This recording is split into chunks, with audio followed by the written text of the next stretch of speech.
I had always been fascinated by folklore, the tales passed down through generations, often seeming too strange to be true.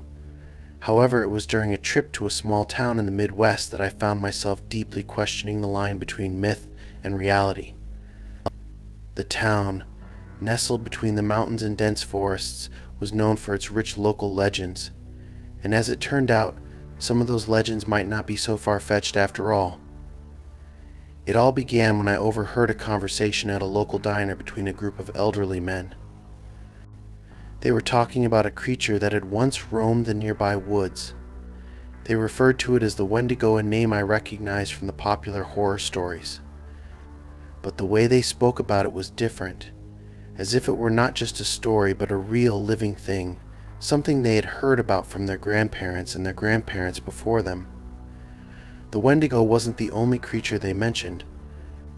They also talked about the shadow people, dark, ethereal figures that were said to appear during the twilight hours, lurking just outside the light.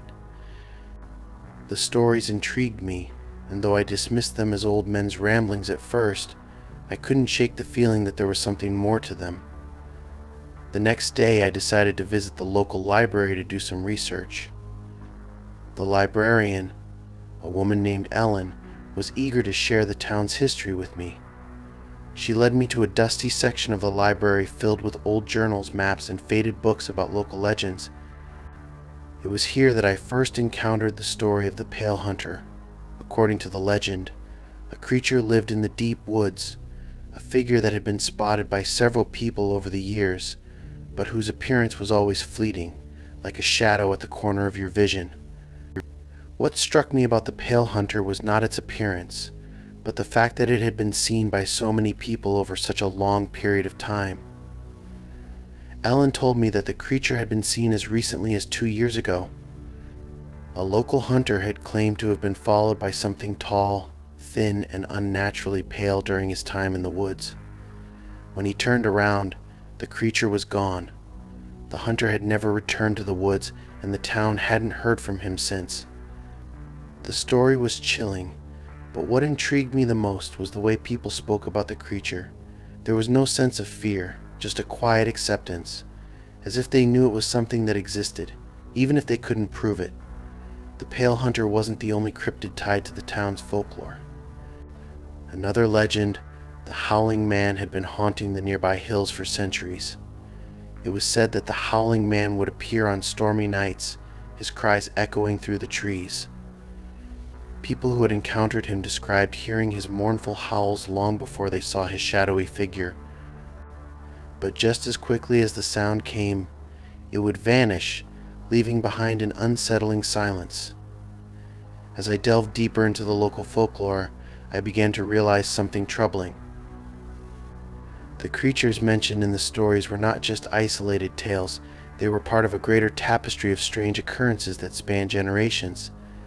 And the more I learned, the more I began to question whether these creatures were simply myth or something far darker and more real. One evening, Ellen invited me to a local gathering of townsfolk where they would share their own stories. It was here that I met Rachel, a woman in her 40s who had grown up in the area. She had heard the stories of the Pale Hunter and the Howling Man all her life.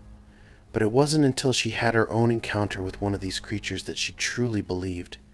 She described how, years ago, she and her friends had ventured into the woods to camp overnight. They had heard the rumors about the Pale Hunter, but they didn't believe in it until they came face to face with it. Rachel recalled how the air around their campfire had grown inexplicably cold, and how the trees seemed to bend in toward them, as if something was watching. Then, in the distance, they heard the sound of footsteps, slow, deliberate, and heavy. At first, they thought it was another hiker, but as the figure came closer, they realized it wasn't human. The shape was tall and unnaturally thin, its skin pale and stretched tight over its bones. Its face was hidden in the shadows, but Rachel could see the eerie glow of its eyes. The creature didn't approach them, but it didn't leave either. Instead, it stood motionless, watching them from the edge of the camp. Rachel said that she had never felt more terrified in her life, but as the hours passed, the creature finally turned and disappeared into the trees. They didn't speak of the incident until they returned to town, but Rachel was adamant that what they had seen was real. Rachel's story echoed what I had heard from others in the town. They spoke of creatures that lived in the forest, beings that were not entirely human but were not entirely animal either. These cryptids seemed to blend into the natural world, existing in the shadows of the mountains, unseen by most. And yet, these creatures had been spotted for generations, their existence documented in old journals and local newspapers. But what disturbed me most was the sense of continuity, the way the creatures seemed to be part of a long-standing tradition of cryptids that were tied to the land, to the very fabric of the town's history. I began to wonder, had these creatures always been here, or had something changed over time to make them more visible? Was it possible that they were not just part of folklore, but a reality that the townspeople had learned to live with, even if they didn't fully understand it? In the days that followed, I ventured into the woods myself, hoping to catch a glimpse of the creatures that had fascinated and terrified the townspeople for so long. I didn't expect to find anything. After all, I had always been a skeptic. But as I wandered deeper into the forest, I couldn't shake the feeling that I was being watched. The trees seemed to grow taller, their branches twisted and gnarled, blocking out the light. And then, just as I was about to turn back, I heard it, a sound that stopped me dead in my tracks. It was a low growl, barely audible, but unmistakable. I froze, my heart pounding in my chest, and turned toward the source of the noise. There, in the distance, just beyond the reach of my flashlight, I saw a figure standing motionless in the dark. Its skin was pale, stretched tight over its bones, and its eyes gleamed with an eerie light. For a moment I could only stare at it, too stunned to move. But then, as quickly as it had appeared, the figure turned and vanished into the woods, leaving me standing there, trembling with both fear and disbelief. What had I just seen? Was it the Pale Hunter, or something else entirely? The experience left me with more questions than answers, but one thing was certain: the creatures of local folklore were not just stories. They were something more, something that seemed to be woven into the very fabric of the land itself. In the end, I left the town with a sense of unease that I couldn't shake. The cryptids of the area were more than just myths. They were part of a living, breathing legend that had existed for centuries, hidden just beneath the surface of the town's everyday life. And while I may never fully understand what they were or why they lingered, I knew that some creatures were forgotten for a reason, and perhaps it was better that way.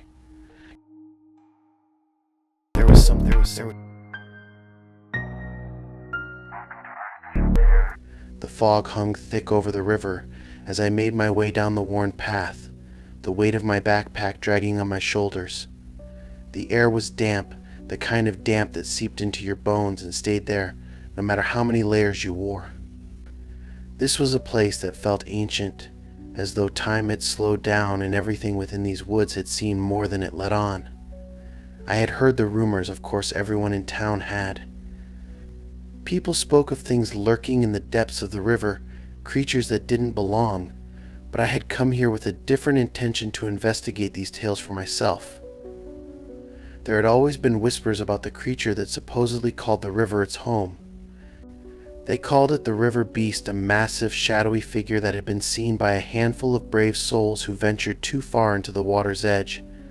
Most of the stories had been dismissed as exaggerations, but there were always those who swore by the accounts, insisting they had seen something. The thought that maybe, just maybe, there was truth to the stories kept me pressing forward, deeper into the thickening mist. The river twisted like a snake through the forest, its waters dark and fast-moving, reflecting the dim gray of the overcast sky above. I could hear the rush of water through the rocks and the occasional splash, but nothing in my surroundings seemed all that unusual at first. I had expected the place to feel more ominous, but it was calm, almost peaceful, until the silence broke.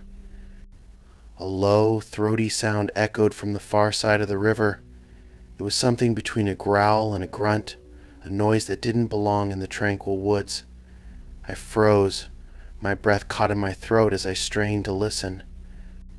There it was again, closer this time, as if something was moving along the bank just beyond the trees. My heart began to race. Could this be it? Could this be the creature that had haunted the local folklore for so long?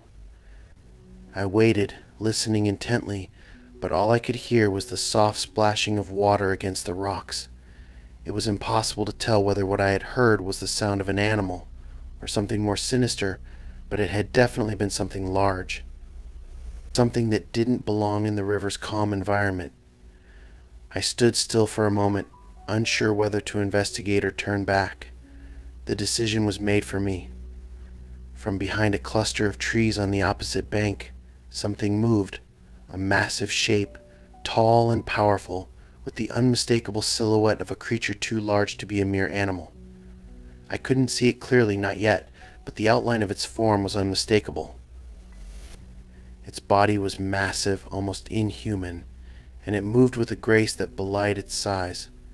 The figure was gone as quickly as it had appeared, vanishing back into the thick underbrush, as though it had never existed.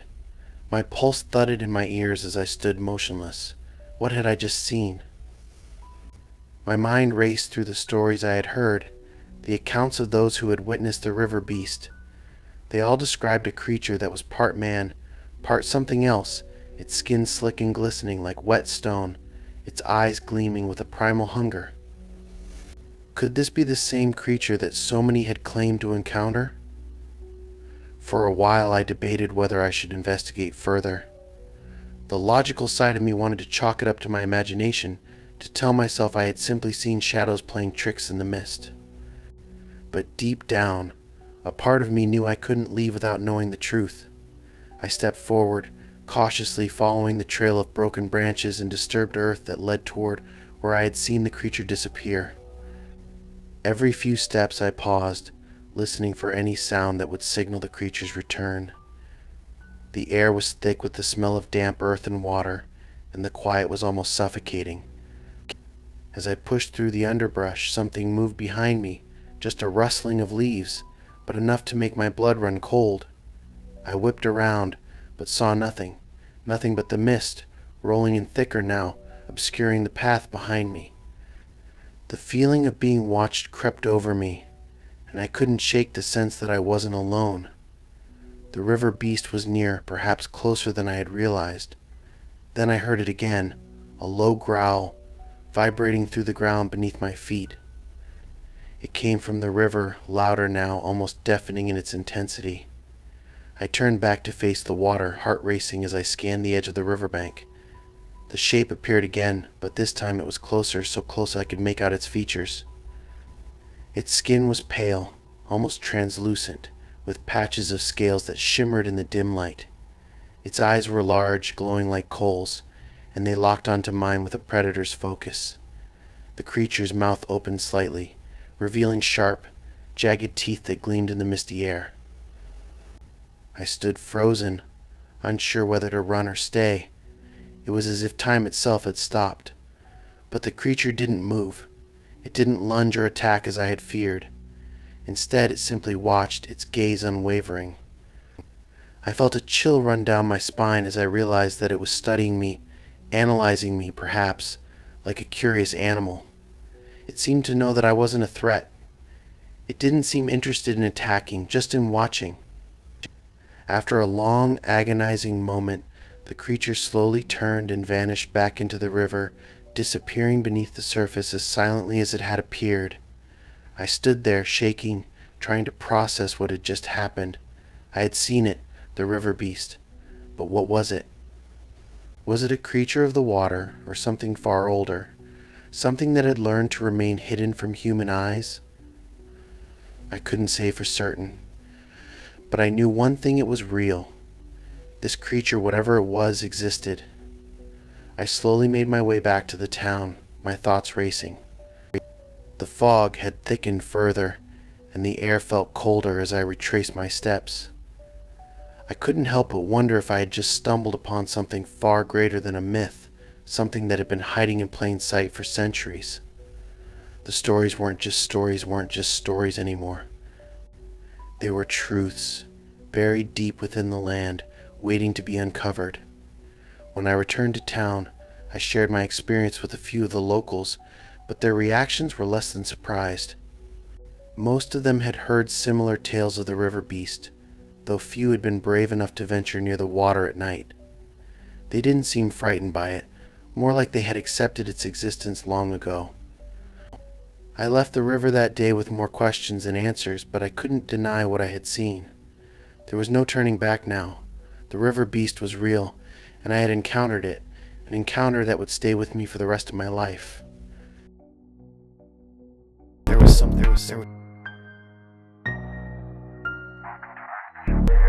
There's a village nestled in the hills of southern Appalachia, where the trees grow dense, their branches twisted and ancient, the air thick with the weight of history. The village is small, a place where people still speak in whispers about things that might not make sense to outsiders. But to the locals, the stories are real. One of these tales has been passed down through generations, and it speaks of a creature that once roamed the dense forests surrounding the village, a creature that was part myth, part reality, and whose legend refuses to fade despite the years. This creature, known as the Black Hollow Beast, is a name that evokes fear and reverence in equal measure. As a child, I would often hear the older generation speak of it. They would hush their voices when the topic came up, as though afraid that even the mention of it might summon the beast from the depths of the woods. I remember one particularly hot summer afternoon when I decided, against my better judgment, to venture into the woods just beyond the village. The adults had warned me repeatedly, their voices thick with concern, not to go too far past the old mill. Stick to the main path, they would say. The woods hold secrets you're better off not knowing, but that was exactly the allure, the mystery. There were always tales, old stories woven into the fabric of the village. Tales of travelers who ventured into the woods and never returned, of sounds that didn't belong to any animal in the region. People spoke of strange sightings in the night, two glowing eyes staring out from the shadows, an eerie howling on the wind, and the occasional glimpse of a silhouette that didn't match anything in the local fauna. It was one such evening when I set out on my own to find the truth behind these stories. Armed with nothing but my curiosity and a flashlight, I made my way into the woods. The path was narrow and overgrown, but it wasn't difficult to follow. I knew the forest well, having spent countless hours in its embrace as a child, but tonight felt different. There was an unnatural stillness in the air, a sense of being watched. As I ventured deeper, the trees grew taller and closer together, their branches forming a thick canopy that blocked out most of the fading sunlight. I could hear the sound of my footsteps crunching over the dry leaves, but the usual sounds of birds and insects seemed absent. It wasn't long before I reached the old mill. The structure had been abandoned for decades, its wooden frame sagging under the weight of time. The air around it felt colder, and the hairs on the back of my neck stood up as if I were being drawn into something ancient. I paused for a moment, considering whether I should turn back, but the urge to know what lay beyond the mill, what secret the forest held, was too strong. I continued on, following a narrow trail that led deeper into the woods. As the light began to fade, I turned on my flashlight, its beam cutting through the darkness ahead. And that's when I saw it. At first, it was nothing more than a shadow, a shape just beyond the range of my light. But as I approached, it became clearer. Two glowing eyes, yellow and feral, locked onto mine from the shadows of a tree. The creature was massive, towering and hulking in a way that was unnatural for the area. Its fur was dark, almost black, blending with the night. Its face, if you could even call it that, was half human and half animal, twisted in a way that made my stomach churn. For a moment I froze, my heart hammering in my chest. The creature didn't move, but it didn't take its eyes off of me. It was as though it was waiting for something, perhaps a sign of weakness. I wanted to run, to turn and escape, but something held me in place. The creature's presence was overwhelming, its sheer size and power radiating out from it. Time seemed to stretch in those few seconds, an eternity that felt like it was hanging on the edge of something dark and unknown. Then, without warning, it moved. The way it moved wasn't like any animal I had ever seen. It was fast, unnaturally fast, and before I knew it, the creature was gone, slipping back into the darkness like a shadow melting into the night. I stood there for what seemed like an eternity, unsure of what had just happened. Was it real? Had I seen something from the depths of the stories that my family had warned me about? Or had it all been a figment of my imagination, some wild hallucination brought on by the growing sense of unease in the forest? I turned to leave, but something told me not to take the path back to the mill. Instead, I followed a smaller trail that wound its way through the trees. My senses were on high alert, every snap of a twig or rustle of the leaves making me jump. I had to keep moving. I had to get out of the woods. But the further I went, the more I realized that I was no longer in control. The woods were different now, the trees more twisted, the air thicker. The familiar paths I once knew so well seemed foreign. My heart raced, my breath quickened, and panic began to rise in my chest. The creature hadn't been the only thing out there. There was something else in the woods, something that had been watching me, something that had been here long before I ever stepped foot in its domain. Eventually, after what felt like hours, I found my way back to the edge of the woods, breathless and terrified. I had no idea how long I'd been walking, but the village was in sight. The woods seemed to part before me, as though they were pushing me away, urging me to leave. That night, I didn't tell anyone what happened. I couldn't. The creature, the feeling of being watched, it was too much, too unreal. It would be easy for people to write it off as an overactive imagination or some trick of the mind. But I knew what I had seen, and I knew what had been waiting for me in those dark woods. To this day, the stories of the Black Hollow Beast persist in the village. Some claim it's just a myth, a tale spun by the older generation to keep the younger ones in check. But there are others, like myself, who know the truth. It's out there in the woods, waiting, lurking in the shadows where no one dares to look. And as long as the old stories continue to be told, the creature will never be forgotten.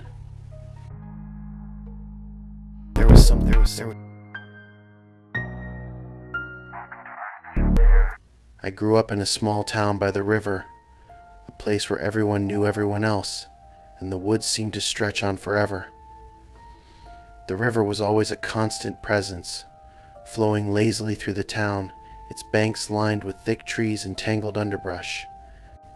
As a child, I was told not to wander too far from the water's edge. My parents' warnings were often vague, something about the currents being dangerous or the water being too cold. But there were whispers, and it wasn't just about the river's dangers. There were stories that no one spoke of openly but lingered in the air nonetheless. The locals had always warned of something darker lurking beneath the surface. It wasn't just the river that held a strange power over the town, it was the creatures rumored to call the water their home. The stories, much like the river itself, ran deep, winding through the generations. They spoke of a massive serpentine creature, part fish, part something else, said to have lived in the river for as long as anyone could remember. But unlike the typical cryptids, this one wasn't something you could easily describe. It was a shapeshifter, a creature that was always just out of sight. I remember the first time I heard about it. I was sitting on the porch one summer evening, listening to the adults chat. They were talking in low voices, their words drifting on the breeze. It wasn't until I overheard one of the elders mention something about the whispering waters that my curiosity was piqued. They spoke of voices that would come from the river late at night, soft murmurs, like a faint whisper carried on the wind. Some claimed it was the river calling to them, others said it was the creature that lived in the depths, using the current to make its voice heard. But it wasn't just the voices that unnerved the townspeople, it was the disappearances. People who ventured too far into the woods or who spent too much time near the water after dark seemed to vanish without a trace. One evening, driven by a mix of curiosity and fear, I decided to see for myself.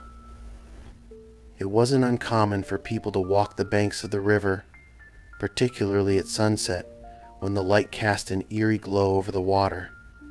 I knew the trail well. It led through the woods, down to a small dock that overlooked a wide bend in the river. I had walked it 100 times, but something felt different tonight. The air was still, the evening humidity heavy around me, and the river seemed to be moving slower than usual. As I approached the dock, I noticed something odd. The water was unusually calm, almost too still. There was a quietness in the air, as though the world around me had gone to sleep. I walked to the edge of the dock, my feet grazing the rotting wood beneath me, and peered into the water. The surface was smooth, but there was something beneath it, something that didn't belong. For a long moment, I stood there, frozen. It wasn't until I saw it, a dark, sinuous shape that moved beneath the water, undulating like a serpent. My heart skipped a beat, and I stumbled back. The creature moved so fluidly, its body cutting through the water with an unnatural grace. It wasn't the size of a typical river creature, but it was long, far too long for anything I'd seen before. And it wasn't just the shape, it was the eyes. Those glowing yellow eyes that seemed to pierce the darkness beneath the surface. I turned and bolted. Fear surged through me, propelling my legs faster than I thought possible. My breath came in short bursts as I sprinted back down the trail. I didn't stop until I was safely inside my house. The door slammed shut behind me. My heart raced and I struggled to catch my breath. The image of those eyes burned into my mind. That night I couldn't sleep. I lay awake, listening to the sounds of the river flowing just beyond my window, wondering if the creature was still out there. Was it real? Or had I imagined it in my panic? The silence of the night weighed heavily on me, but then I heard it, a whisper, soft and unintelligible at first, but then clear enough for me to understand. The voice was calling my name. I shot up in bed, my pulse quickening. It was coming from the river. I could hear it, just faintly, like a distant murmur on the wind. It wasn't just one voice, but many, layered on top of each other, like a chorus of whispers. The sound seemed to pull at me, drawing me closer, urging me to go back to the river. But I couldn't. I was too afraid. I had heard enough stories growing up to know that the river had a power, a strange and ancient power, and the creature that lived in it, if it was even real, was more than just a myth. It was a warning. I didn't go back that night, but the whispers didn't stop. Over the next few days I heard them again, not every night, but often enough to make me doubt my own sanity. And each time I ventured near the river, the same sense of unease washed over me.